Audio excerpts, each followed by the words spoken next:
that there was some sort of conspiracy to keep from moving forward with a citizen review. I reminded my staff that the author of the Citizen Review Board legislation was in high school when I came out publicly to support it. So that as much as I appreciate his leadership, you were ahead of the curve. It is not a new issue, and it is one that I feel very strongly about. So the council, when Andy was mayor, would not pass legislation. So we created an administrative arm because they wouldn't pass it. Now the council, 20 years later, I might add, has decided they wanted to pass it, and I've signed it. So it's not testy, except that you can't ride my back as if I'm the mule, when in fact I'm the racehorse.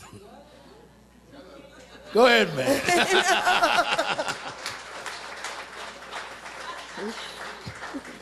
But it's needed because cops are out of control, maybe? Cops need to be reined in? No. Cops have making mistakes? No, it's needed because there needs to be checks and balances.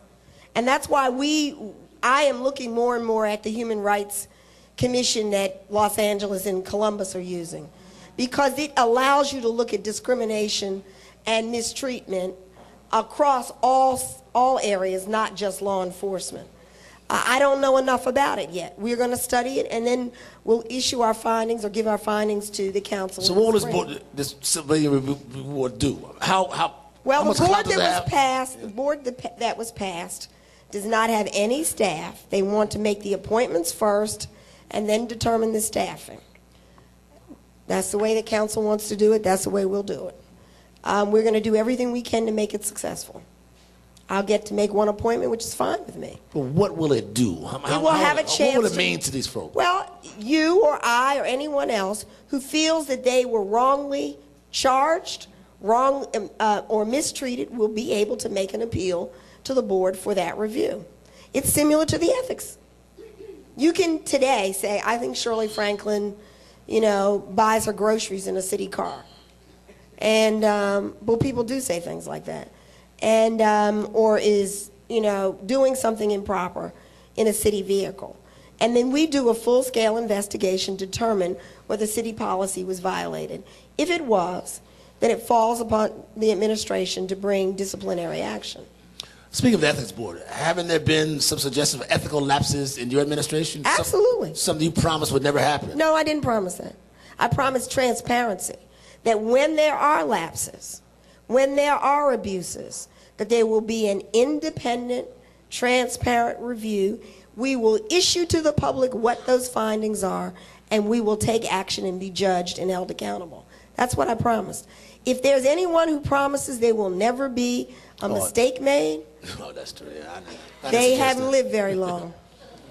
Give us the update on what the credit card debacle, for what it was.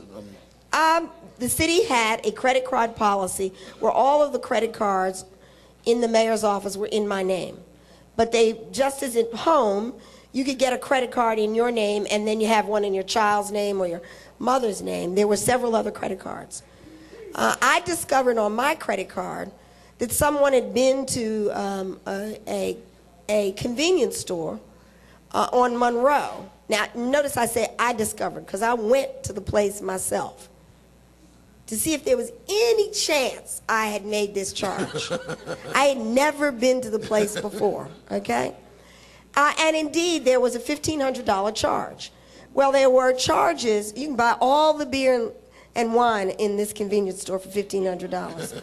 So you really had to go overboard, right? But there were several cases of that. And I asked the internal auditor to do an investigation. She did. She had certain findings. We then established new procedures based on her recommendations. Then we asked the city attorney to review it, and we are in the process of attempting to collect based on the city attorney. Now, I'm not the person to talk to about collections.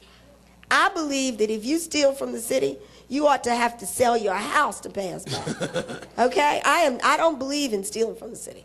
It doesn't matter to me whether it's $500, a set of tires, whether it's gasoline, a television, a computer, or a whole suite of officers. Have there been some fallout from that? Have folks... Well, people think I'm pretty harsh. People think I'm pretty harsh. We've got a couple of examples where people had to sell their house. We have a case like that. Oh yes, the court ordered it. Wait a minute, so you made somebody sell their house and pay back the city? Absolutely. We took the case to the U.S. attorney. This is an employee, admitted to stealing $400,000 during the Campbell administration. Admitted to that. Cash. Damn. They went to jail. They sold their house. They have to pay the city back. Absolutely. Who's that, man? Jonathan Dodd. Go ahead. Anybody in your administration have to pay the city back? Sure. I mean, sure. in your cabinet? For abuse? The credit card thing. Oh, no, everybody who made a mistake. You know what's interesting about that? I love the news stories about this. Yeah. And one of the reasons I love them is because we're talking about a swing of $8,000 to $10,000. The city's budget is $4.5 billion. Right. Okay. And we've taken all these steps. But the issue was, did someone use the credit card by mistake? And should they have made that mistake? The month after this happened, in arranging for my travel to go to out of town, my staff has both my personal card and the city card. They mistakenly put it on the city card, and it was personal. We got the bill. So the month after it happened, it hadn't happened to me in 5 years. They made the mistake. I wrote the check. Now, was that a mistake? Yes. Do I fire the person? Right. I wrote the check as soon as I found it. I'm going through the credit card. I found it. I mean, I am so bad on this, I will sound like a crazy woman. If I go out of town and the room is charged to the city, and I watch a movie, now this is a true story, I'll come back and write a check to the city for $13.13 for the movie that I watched. Now, I am on the other side. Of Bill Campbell. No, I don't know about all that. I didn't say that. I'm on the other side of this. I've paid for candy with a check because of that. I knew what could happen. I knew about those news stories before they ran. So I knew it wasn't going to happen to me on my watch. Mayor Shirley Campbell. And that's what Campbell. Shirley, all right, there you go. Boy, a Freudian slip. The great hope in these interviews that I will make that mistake. But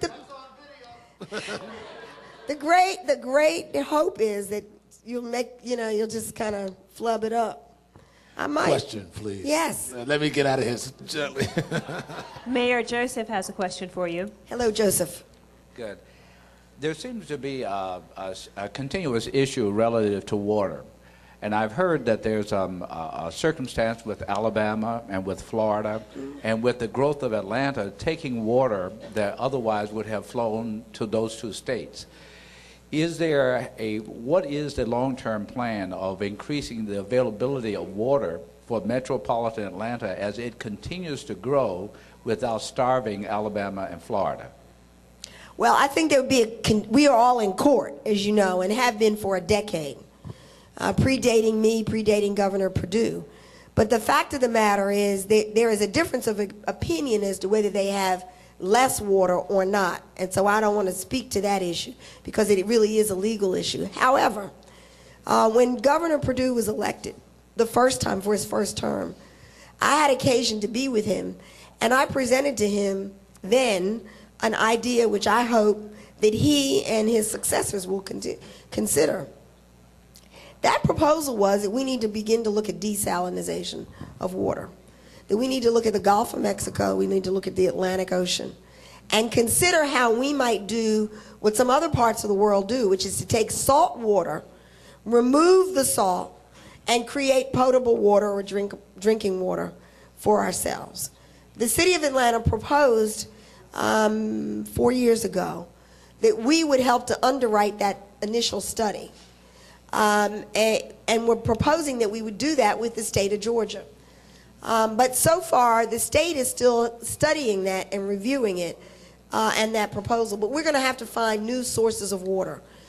We're going to have to learn to conserve water, change our building standards so that we're collecting, so that water is not draining off, but rather going through the ground like a porous surface as opposed to impervious where it flows into the sewers.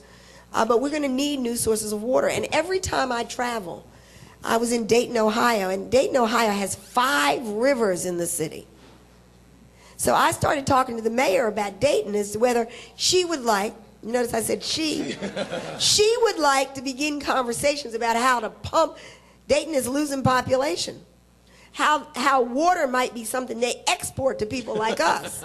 Not today or tomorrow, but in 15 or 20 years.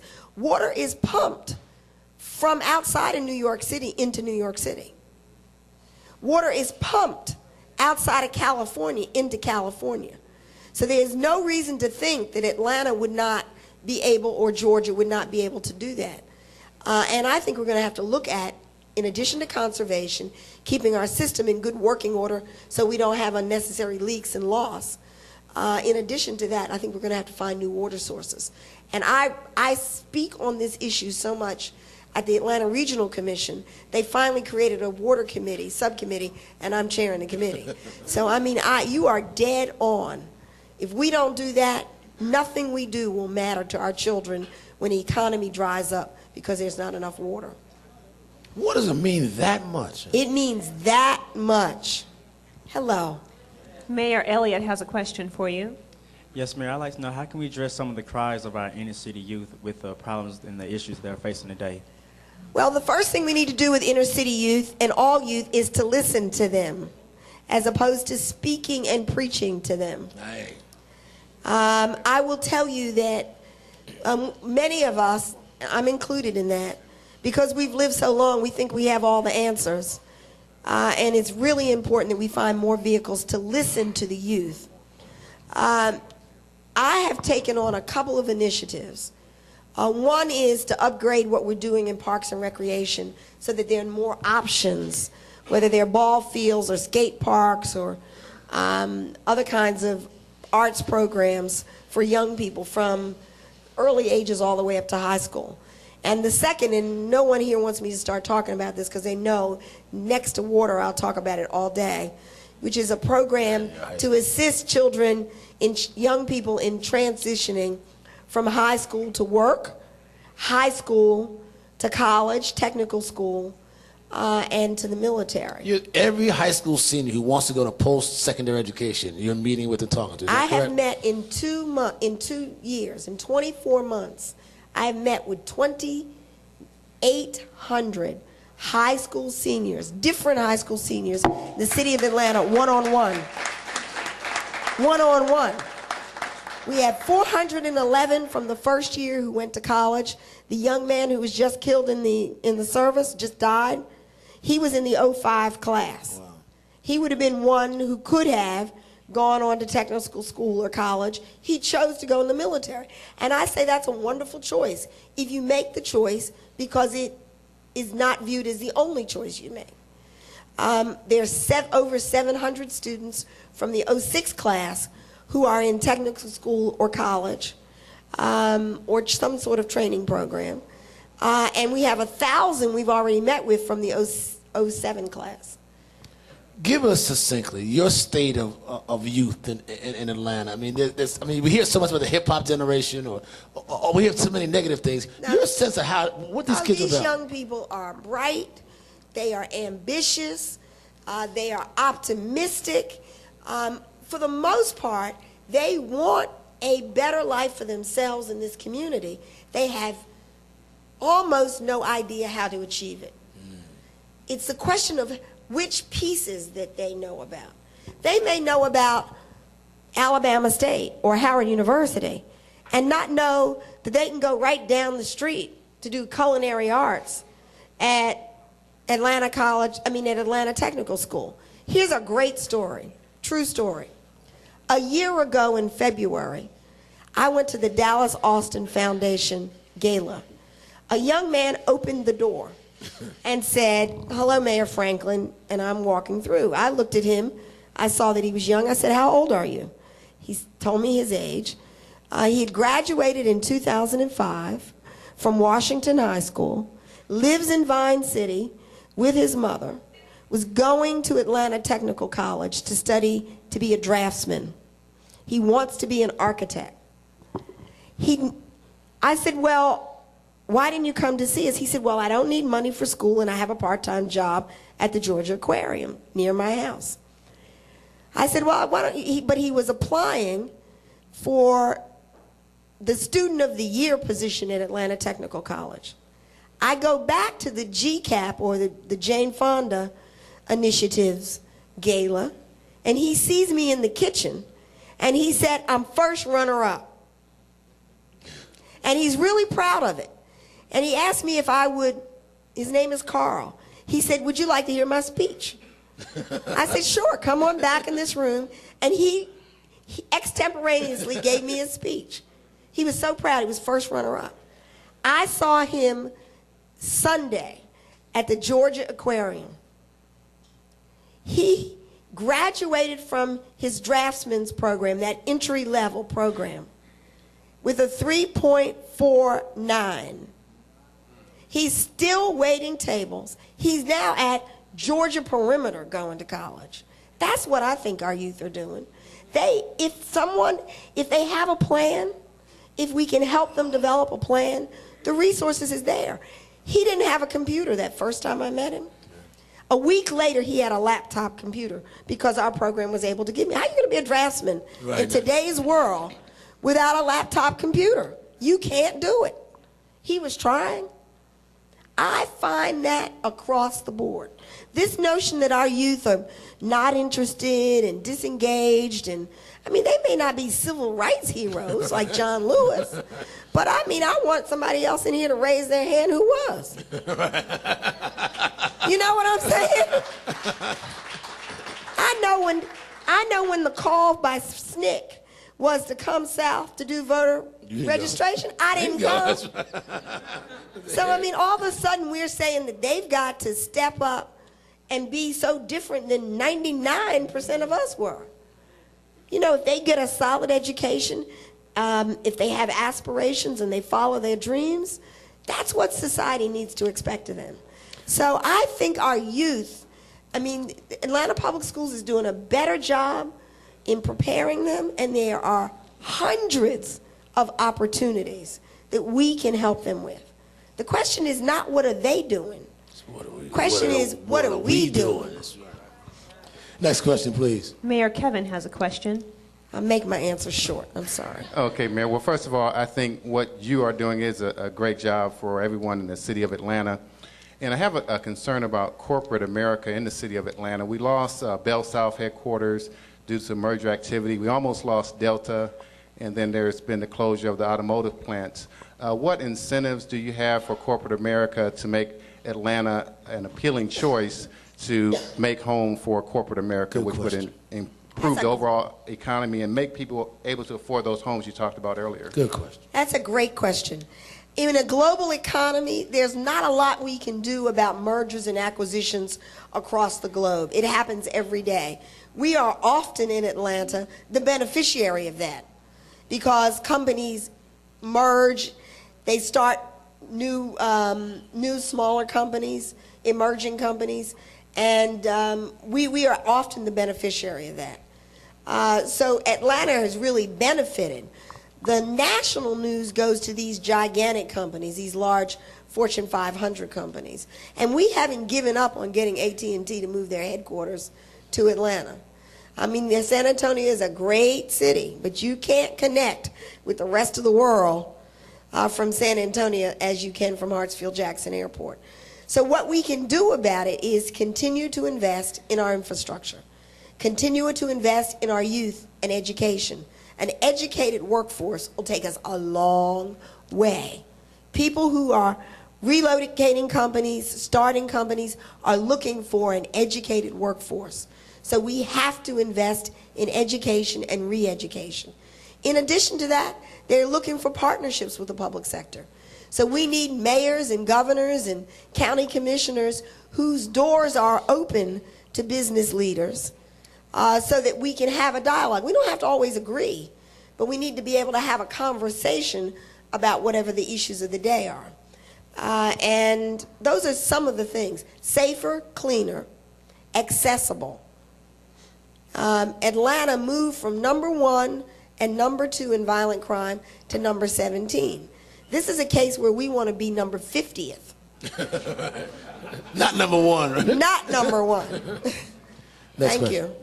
Mayor Beverly has a question. Okay. Mayor Franklin, in the most successful cities, such as New York and Chicago and LA, they have a very vibrant arts community. And I want to know, what are you doing, or what are your plans for encouraging the art community here and encouraging the growth of the community, but also encouraging the participation of the citizens in that community so that it stays here and it doesn't die off? I thought the best job in the world was Commissioner of Cultural Affairs. Yeah, that's what you were. That's right. I mean, I did that for 4 or 5 years, and I thought, Jumanji Theater and all that. oh, I thought it was the best job in the world because I got to work every day with creative people, and to listen to them, and to watch, and to learn, and actually develop some of my own creativity as a result of that. I actually took a creativity class last year. That was a big. On my nickel, by the way. I found a class where everybody, where artists taught the class, and my staff said they thought I was already too creative and they didn't want me to go. But the city has to invest in arts and culture. We have to find ways to support institutions, large organizations and small. I have a task force that will report out next week that will recommend how we support the ongoing operations of artistic activities, both by individual artists who are creative and who really it's the food chain. It starts with the individual artist and moves on up to the larger organizations. It's going to cost money, and it's going to take us some time to figure out how to invest that money. But in addition to that, we started a program, this is our 2nd year, called the Arts Experience for Atlanta Public School students. And the commissioner and the director and I were sitting at a budget meeting bemoaning the fact that arts are not in schools anymore. That's right. So we said, instead of trying to complain about it, let's just do it ourselves. So we guarantee every student in Atlanta Public Schools an age-appropriate, off-site arts experience by grade, and we raised $300,000 to pay for transportation and admissions costs. And every grade from kindergarten all the way up through the 12th grade. I went to see Porgy and Bess with 4,000 ninth graders. And the thought was, from some of the teachers and educators, that they would not be interested. But once the curtain went up, you could hear a pin drop. They had never imagined. I didn't go to the opera in 9th grade. I don't think I knew Porgy and Bess at 9th grade. But they were completely mesmerized by the experience. 4th graders went to the Nutcracker. A group went to the Hammond's house. Another group went to the Carter Center. So every year, if we do that, as you move through public school, you get exposed.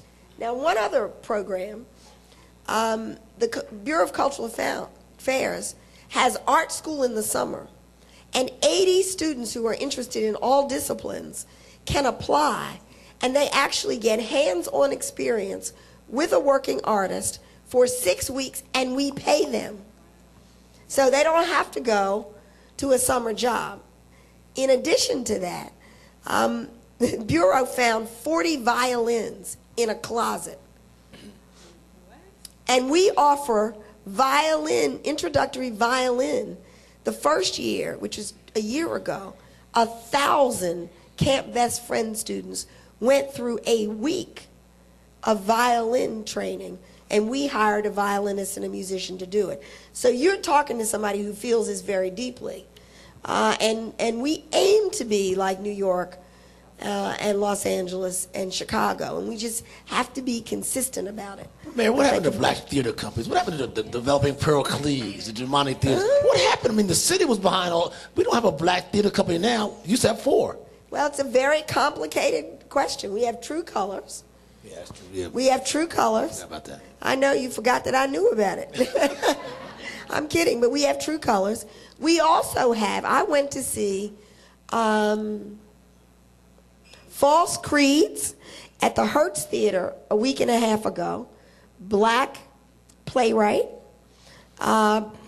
presented at the Hertz Theater at the Woodruff Arts Center.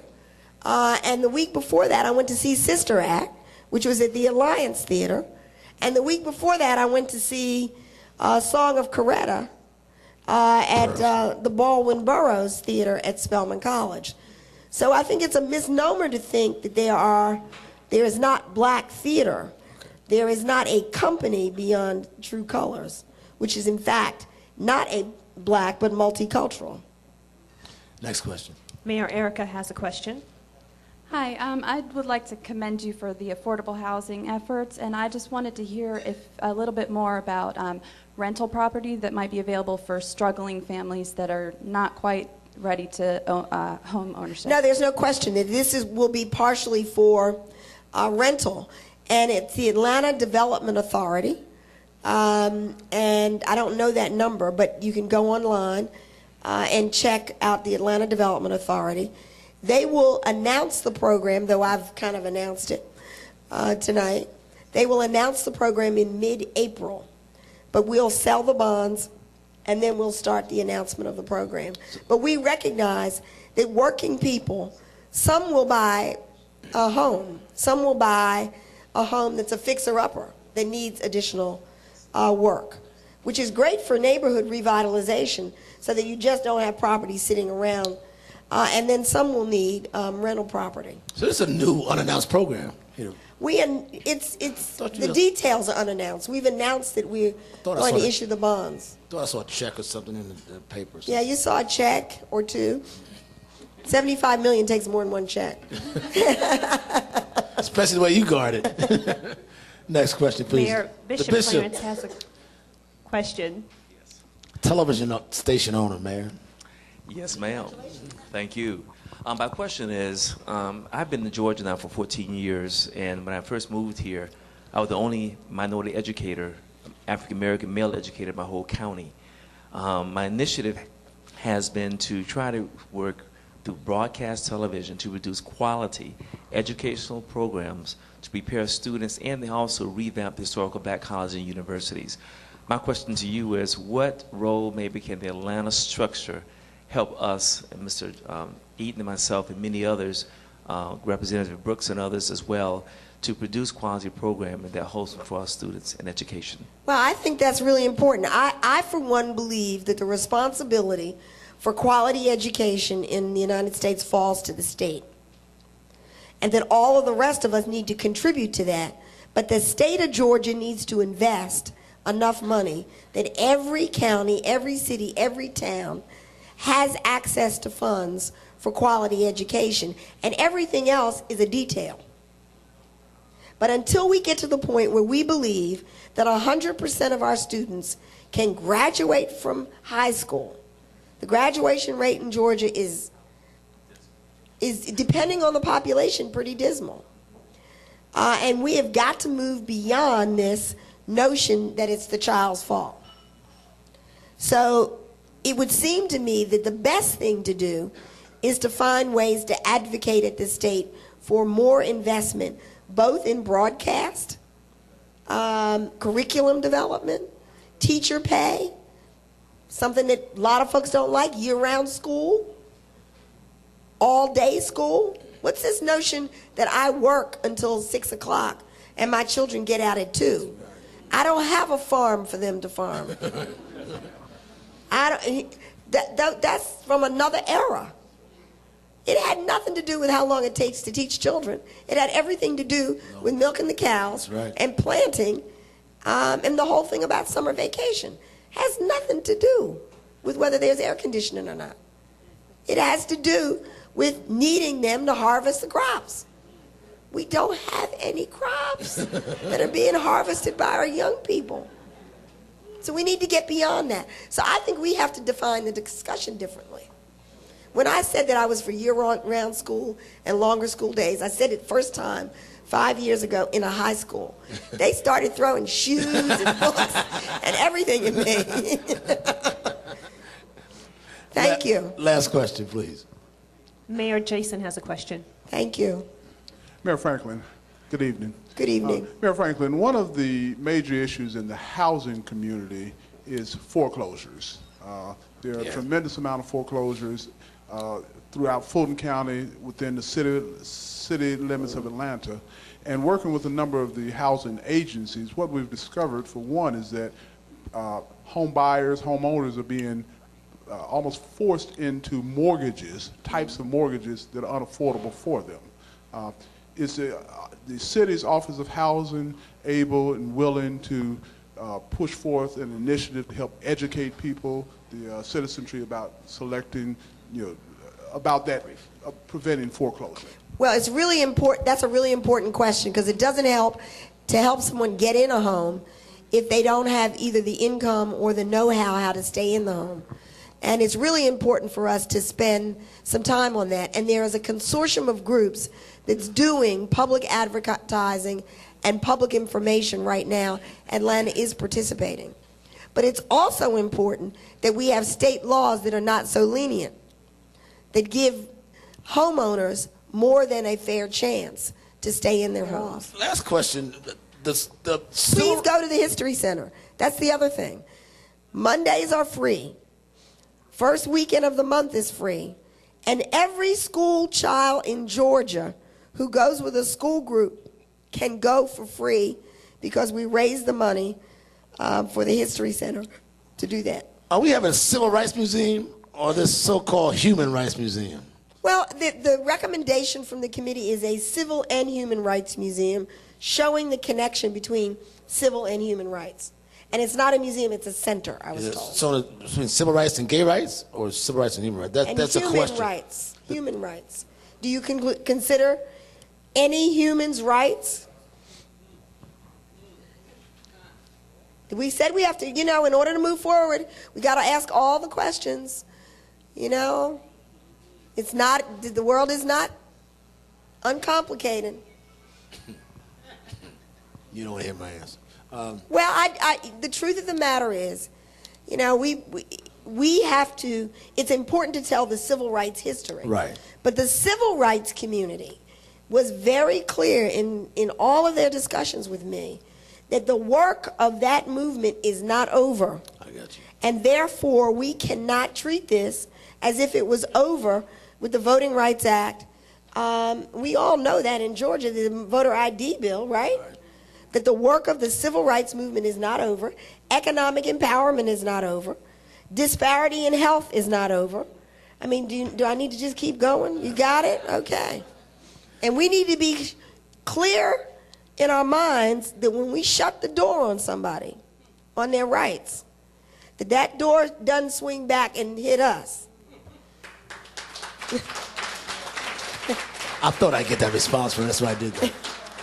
Finally, where will it likely be? Downtown or Auburn Avenue, where some say it should be? Should and can are two different words. What's possible and what's, you got to look at what's probable at some point. Clearly, there is civil rights history all over the city. It is not just on Auburn Avenue. It is over at Pascal's. Sure is, yeah. It was in the old Riches building. There are lots of places that one would go. It's at Hosea Williams' house in East Atlanta. It's at Martin King and Coretta's house in Northwest Atlanta. So let's not get confused. Civil rights did not just happen in one place in this community. And so it's really, really important, in my view, and this is where Philadelphia comes out of me. You can't come to Philadelphia and understand the birth of the nation and just go see the Liberty Bell. If you do, you've missed 3/4, 90% of the story. Because it happened in a half a dozen different places. The center might be a gateway to all of the other locations. And if you see it as tied together, the location becomes a lot less important. Now, the advantage of doing it in downtown is this. In real estate, I'm told, and in tourism, I'm told, it's location, location, location. It seems to me if we want to eclipse all of these other museums and centers, like the DeSabla, It's a national place. Yeah. with the exception of the mall in Washington, the Smithsonian museums, all of the others are struggling to have 200,000 visitors. If you want to have 500,000 visitors or 1 million, because you want to transform America into a nonviolent philosophy, why would you do it at 200,000 at a time when you can do 1 million at a time? So downtown is a logical place. So where the foot traffic already is a logical place. Now, does that mean you don't do improvements along Auburn Avenue? Absolutely not. I think we need to have a trolley. I think we need to invest on Auburn as Egbert Perry and the Integral Group and Big Bethel, the Park Service. There's tremendous investment. One more story. 4 weeks ago, my grandson, who is 7, I asked him what was new. And he said, well, he started telling me about the story of Dr. King, which he saw a video at school. So I said, okay, I'm going to take him to the birth home. So the next 2 Saturdays later, came downtown. I drove myself, and the two of us came downtown to the birth home and to the historic site. It turns out he had been to the crypt. Once he saw it, he realized that he'd been there before because he remembered the reflecting pool in the crypt.